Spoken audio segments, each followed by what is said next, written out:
Right, we're up at park again today. We're going to see if we can do exactly the same thing as before. Sit at a not too far a distance from a few people. See if we can get Steel in a nice calm state. And see how quickly we can get him in that calm state. As this seems to be where we're at, as it were, with Steel at the moment. Exposure to more people, but at a safe distance, and bring him into a calm state. So I think what we will do today, we'll just have a walk, we'll meet some people, we'll meet some dogs, and we'll go back. Hopefully there'll be some more people here when we come back, and we'll be able to sit and do our session, but for now, we'll take a stroll.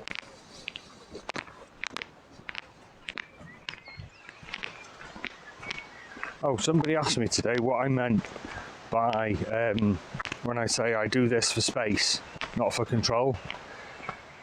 I get a lot of people, understandably, when they've got a big reactive dog, who do this, wrap the hand around the lead for extra control, so that the dog's not going to slip away, the lead's not going to come out with a hand.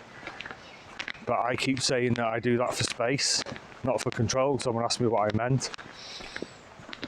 It just tells Steel how much space I'm willing to give him for this interaction, for this situation. So you'll notice that when people get close, I'd add an extra loop. I just telling Steel, I want you this close. But as I've said time and time again, he doesn't pull me enough for me to warrant doing this for extra support, for extra control. I don't need that extra control of him. He never tries to pull me off my feet. He never tries to lunge towards other dogs and other people. He gets quite stressed sometimes. And I need to interact with him.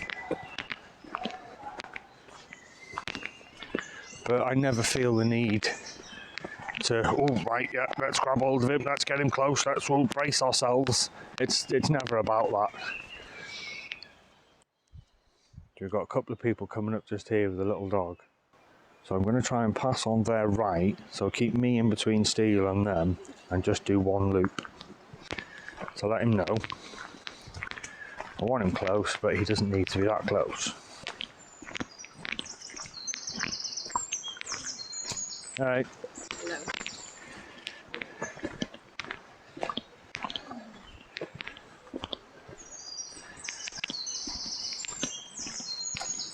Okay. He was interested. He tried to reach in front of me just to go and investigate what that was. And he had the room to tell me what he wanted to do, but I had the control to stop him. So if I'd have done this and kept him right there and walked by, see, look how stressed he is. Good boy.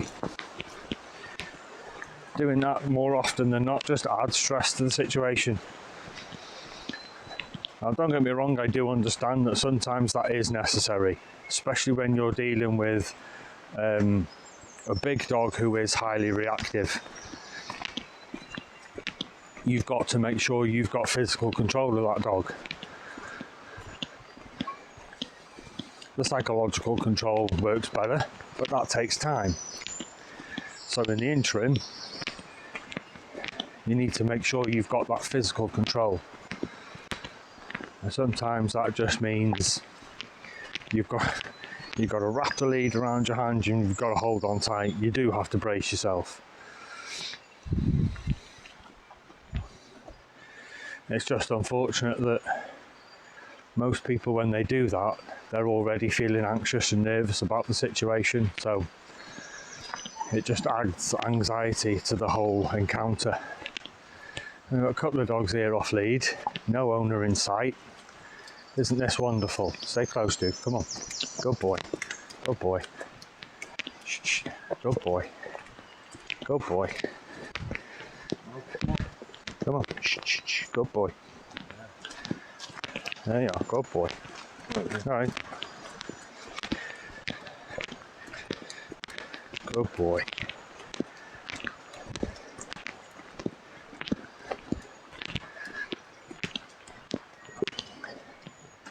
See, he was behaving beautifully then.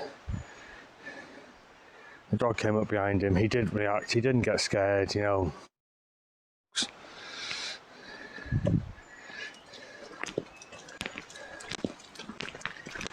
Hey, yeah.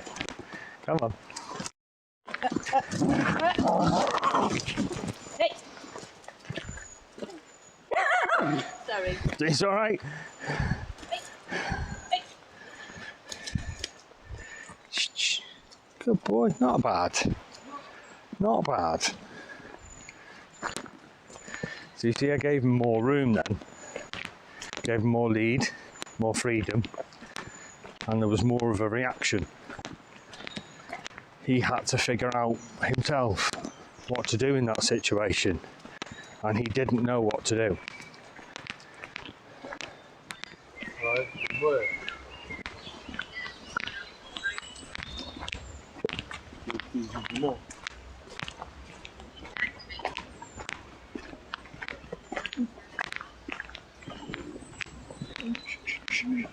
Hey.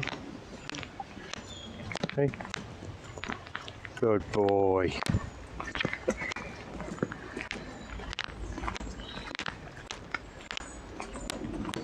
Come on, bud. Good boy. So just for a second there, the lead check. There's a good boy. We like a good yawn. The lead check that I do, which is just flick my fingers like that. It gives Steele just a little bit of a check on his lead. That wasn't working. He was still fixating a little bit on that dog. So what I did was, I hope you saw it, I just added a touch with my finger to his neck, and just that extra physical contact was enough to make Steele turn his head. And then once I had his head turned, I was able to bring him away then. But again, see, shorter lead, much calmer. So we're back at the visitor centre now, and yeah, there's nobody here. That does mean that Steele should be able to calm down pretty quickly. We might get a few people that come past, and that's all right. We know we can deal with that, don't we, mate? No. If you walk with there down that path, you actually see the bus. There you go.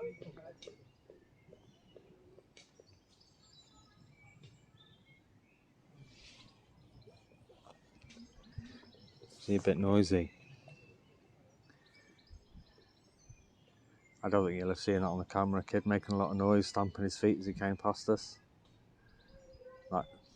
That got his attention and brought him back up. That's the real world. You know, you can't sit here and say that, oh, I wish that hadn't happened. As it did, it does, and it will again. And that's the kind of exposure that he needs, actually. That's what happens. It's real life.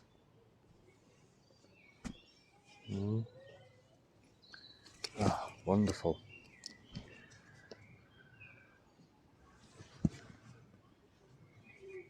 Oh, this guy and these two dogs today, he's still on his phone. This is an on-lead area as well.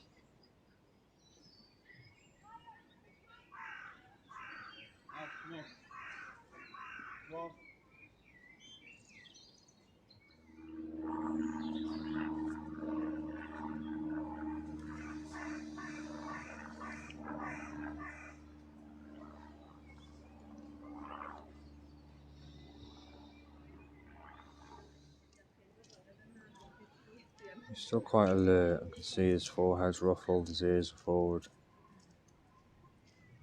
I'm hoping he's in a calmer state now.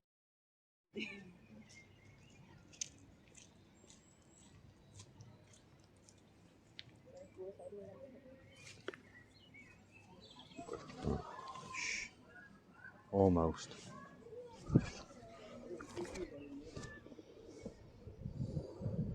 He almost did it then.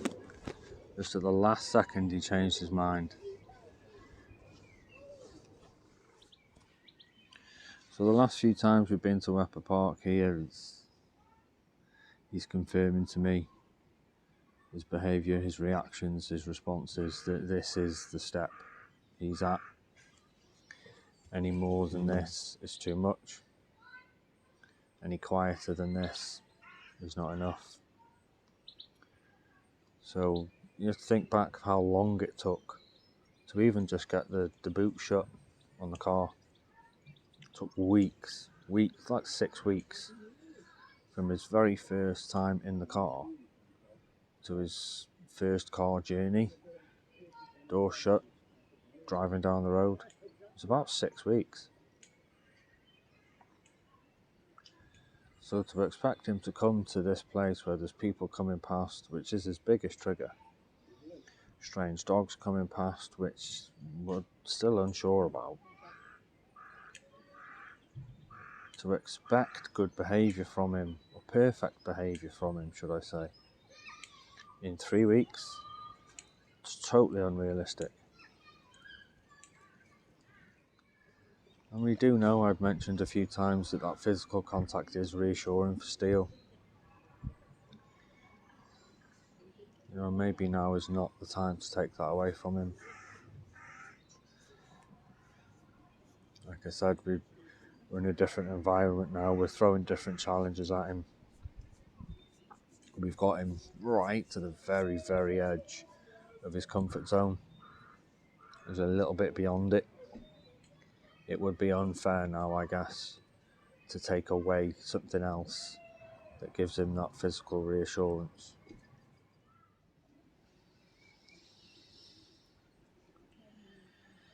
So he's taught me today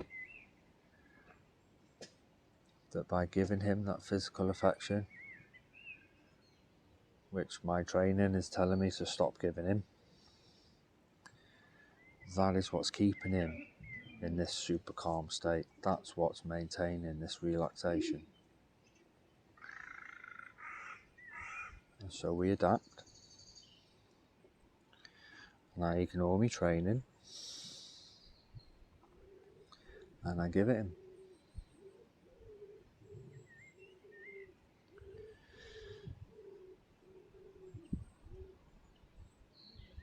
Because he's telling me that's what helps him. If that's what helps him, I'm here to help him. So why wouldn't I give it him?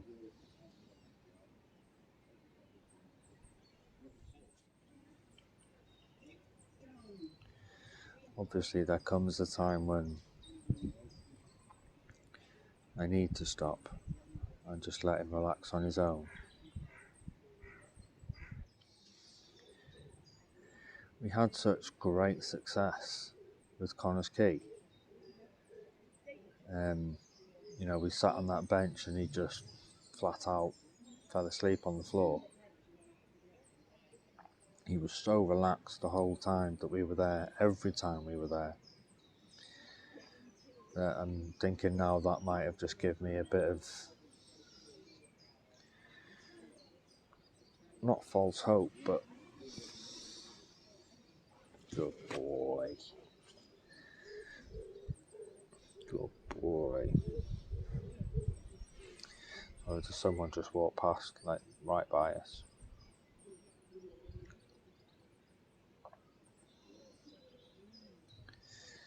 So yeah, so the experiences with Connors Quay, it's more like it gave me a false sense of accomplishment. We went from car rides to walks, I went right back to step one. Really calm, lots of reassurance. And gave him whatever he needed me to give him on those walks. he just did so well on those walks that I got a bit complacent and I forgot to go back to step one when we came here. So that's what we need to do for you, isn't it, mate? Right back to square one.